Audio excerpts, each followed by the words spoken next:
सबसे पहले तो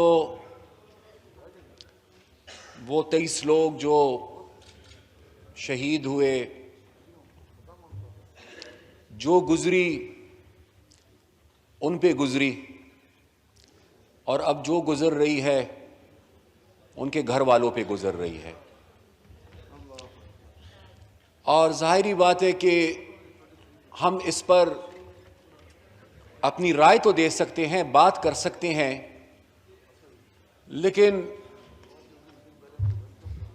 वो दर्द और वो तकलीफ जो वो लोग महसूस कर रहे हैं वो हम में से कोई भी महसूस नहीं कर सकता। मेरे ख्याल से आज के बहस पे तो और कोई बात होनी नहीं चाहिए थी, किसी और मौजू पर बात नहीं होनी चाहिए थी, लेकिन बदकिस्मती से आज भी कुछ ऐसी बातें हुई और की गई जो कत्तन इस मौके की मुनासबत से नहीं होनी चाहिए थी। जो बर्फबारी हुई है स्पीकर साहब, वो ना लीडर ऑफ द ऑपोजिशन के कहने से हुई है और ना लीडर ऑफ द हाउस के कहने से हुई है, लेकिन बर्फबारी तो हुकूमत के कहने से नहीं हुई और ना होती है। लेकिन जब ये इत्तलात थी कि बर्फबारी होनी है, जब ये इत्तलात थी कि जरूरत से ज्यादा बारिशें होनी है, जब इस बात का पता था, जब ये मालूमात फराहम की जा चुकी थी, तो सबसे पहले सवाल ये उठता है स्पीकर साहब कि लाखों की तादाद में लोगों को किसने और क्यों मरी जाने दिया, किसने और क्यों, इसकी तहकीकात होनी चाहिए। फिर जब ये लाखों लोग वहां पर गए और ये इस आजमाइश, इस तकलीफ से गुजर रहे थे, तो बर वक्त रिस्पॉन्स क्यों नहीं था, किसकी जिम्मेदारी थी, इसकी तहकीकात जरूर होनी चाहिए। हम उनके फौत होने के बाद उनको कह रहे हैं कि आपको गाड़ी की शीशे नीचे कर लेने चाहिए थे। वो फौत हो गए हैं तो हम अभी उनको कह रहे हैं कि ये गाड़ी की शीशे अगर आप नीचे कर लेते तो आप शायद बच जाते, आप ना मरते। ये बात उनको पहले कोई कहने वाला नहीं था, समझाने वाला नहीं था। इसलिए मैं समझता हूं कि यहां पर अभी ये तो तय होना बाकी है कि गफलत किस किस ने की है। जाहिर बात है कि गफलत हुकूमत और इंतजामिया की है, लेकिन स्पीकर साहब एक गफलत होती है, एक मुजरिमाना गफलत होती है। यहां पर मुजरिमाना गफलत की गई है, और अगर इसकी तहकीकात ना की गई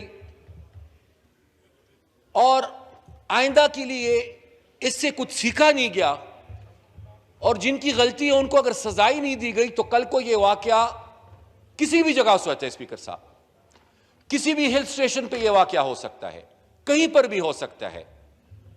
इससे पहले भी बर्फबारी होती रही है, कोई पहली बार बर्फबारी मरी में नहीं हुई। यहां पर तो गिला यह हो रहा था कि जी चीफ मिनिस्टर मरी नहीं गए। चीफ मिनिस्टर को तो छोड़े, ये पूछे कि कमिश्नर पिंडी ये सब कुछ होने से पहले मरी गए थे, उन्होंने कोई मीटिंग पहले रखी थी, डिप्टी कमिश्नर गए थे।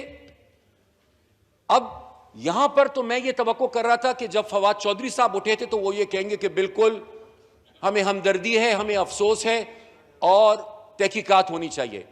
जब वजीर आजम खुद ये कह रहे हैं कि इंतजामी गफलत है,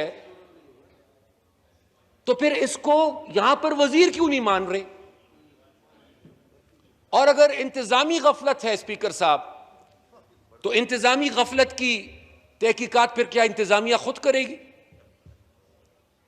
जब गफलत ही उनकी है तो वो कैसे तहकीकात करेंगे, और वो तहकीकात फिर कैसी ट्रांसपेरेंट होंगी?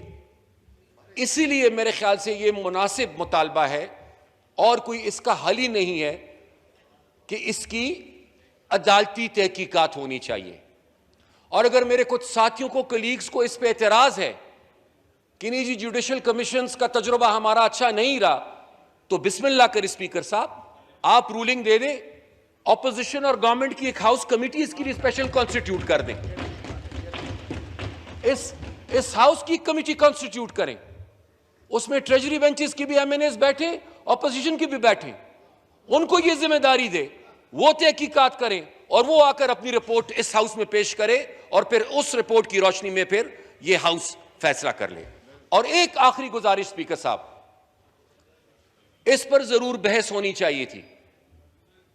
मैं मशकूर हूं चेयर का कि इस पर आपने बहस कराई, लेकिन पुख्तनख्वा में भी और बलोचिस्तान में भी स्पीकर साहब आपके इल्म में है, पिछले साल 1.5 साल से हालात खराब हो रहे हैं, बेगुनाह लोग मारे जा रहे हैं, दहशतगर्दी फिर से सर उठा रही है, दहशतगर्द फिर से मुनज़्ज़म हो रहे हैं, मशरान पर, आर्म फोर्सेस पर, पुलिस पर, सरकारी एहलकारों पर फिर से मुनज़्ज़म अंदाज से हमले हो रहे हैं।